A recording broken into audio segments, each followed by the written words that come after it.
مسلک رضا حق کی ہے صدا، حشر تلک جاری رہے فیض رضا۔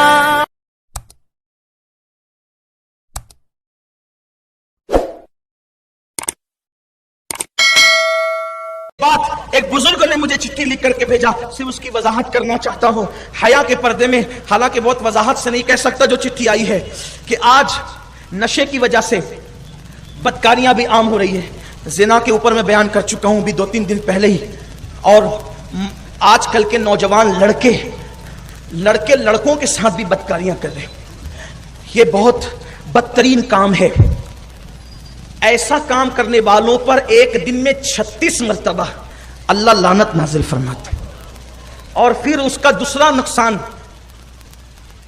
جو مرد مردوں کے ساتھ، لڑکے لڑکوں کے ساتھ بدکاری کرے، وہ کہیں بھی مرے، مالیگاؤں میں، ممبئی میں، اندور میں، حتیٰ کہ الیاذ باللہ اگر وہ مدینہ منورہ میں بھی مرے جائیں، حالانکہ ایسا ممکن نہیں ہے، ایسا ممکن نہیں ہے، لیکن صرف وعید کے لیے بتا رہا ہوں۔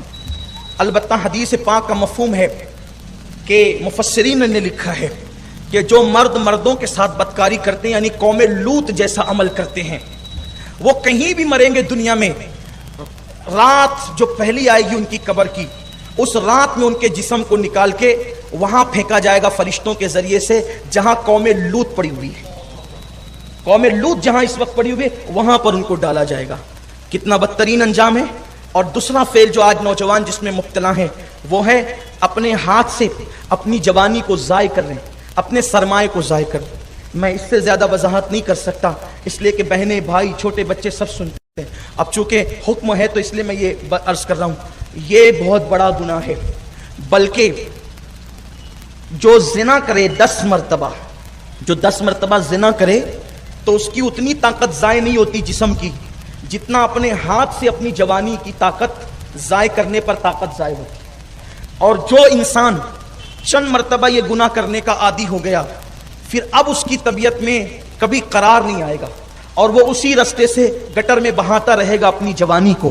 پھر ایک دن اس پر ایسا آئے گا کہ مثال کے طور پر جب ٹانکی کا رکھا ہوا پانی ختم ہو جائے، پھر اس کے بعد مزید آپ مٹکے کو یا ٹانکی کو دھکے دیں تو اب پانی تو نہ نکلے گا، البتہ جو اس کا غبار وغیرہ ہوگا وہ اس سے باہر آئے گا۔ تو ایک مرتبہ وہ آتا ہے کہ پھر اس رستے خون جاری ہوتا ہے، پھر وہ پتا کھڑکتا ہے نا تو بھی اس سے ڈرنے لگتا ہے۔ پاگل ہو جاتے ہیں لوگ یہ کام کرتے ہوئے۔ میرے قوم کے جوانوں، ہر طرف سے شیطان تمہیں گھیر رہا ہے۔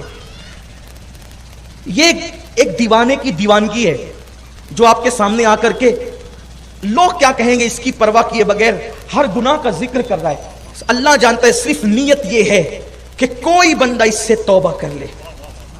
پاگل ہونے لڑکے پاگل، آنکھوں کے ارد گرد کالے کالے ہلکے پڑنے لگتے ہیں، آنکھیں سنی سنی ہو جاتی ہے، جوانی لٹ جاتی ہے، مردانگی ختم ہو جاتی ہے، سوچنے کی صلاحیت ختم ہو جاتی ہے، چہرہ پیلا پڑ جاتا ہے، حتیٰ کہ لوگوں کے درمیان بیٹھنا اس کو اچھا نہیں لگتا، چڑچڑا ہو جاتا ہے۔ بس زیادہ نہیں، چند مہینے اگر اس نے یہ فعل بد کیا کہ اپنے ہاتھوں سے اپنی جوانی کو ضائع کیا، پھر جب اس کے سامنے شادی کا ذکر ہوگا تو پھر وہ چڑ جائے گا، میں نے شادی نہیں کرنی۔ بستر میں چہرے پہ چادر ڈال کر منہ چھپا چھپا کے روئے گا، حتیٰ کہ خودکشی کرنے پر آمادہ ہو جائے گا، پھانسی لینے پہ آمادہ ہو جائے گا۔ ایسا مت کرو۔ آپ جانتے ہیں اس کا نقصان کیا ہے؟ اللہ اکبر۔ اللہ کے رسول علیہ السلام فرماتے ہیں قیامت کا دن ہوگا، کچھ نوجوان لڑکے قیامت میں اس حالت میں آئیں گے کہ ان کے ہاتھ حاملہ ہوں گے، ان کے ہاتھوں کو حمل ہوگا۔ اللہ کے رسول نے حق بیان کرنے میں میرے رسول نے حیا نہیں کی ہے۔ میں آپ کے سامنے اس امانت کو سپرد کر رہا ہوں، ہاتھ جوڑ کے کہتا ہوں، شادی کی عمر میں پہنچ گئے ہو، آپ کو یہ حق ہے کہ آپ اپنی امی سے، آپ اپنے ابا سے ادب سے کہو ہماری شادی کر دو، کوئی عیب نہیں ہے۔ یہ مردانگی ہے کہ ایک لڑکا اپنے باپ اور اپنی ماں سے کہے میری شادی کر دو، میں اس کو کوئی عیب نہیں سمجھتا۔ ماں باپ کے پاس، ارے مجھے کھلونے کی ضرورت تھی تو میں کھلونے مانگنے ماں باپ کے پاس جاتا، مجھے پیسوں کی ضرورت تھی میں پیسے مانگنے کے لیے ماں باپ کے پاس جاتا تھا، عید کے کپڑوں کی ضرورت تھی عید کے کپڑے مانگنے کے لیے میں ماں باپ کے پاس جاتا تھا، مجھے نئی چپل چاہیے تھی، پینسل چاہیے تھی، اسکول کی بکس چاہیے تھی، میں ماں باپ کے پاس جاتا تھا۔ جب میں نے اپنی ساری مرادیں اپنے ماں باپ سے مانگا ہے تو اب اگر جوانی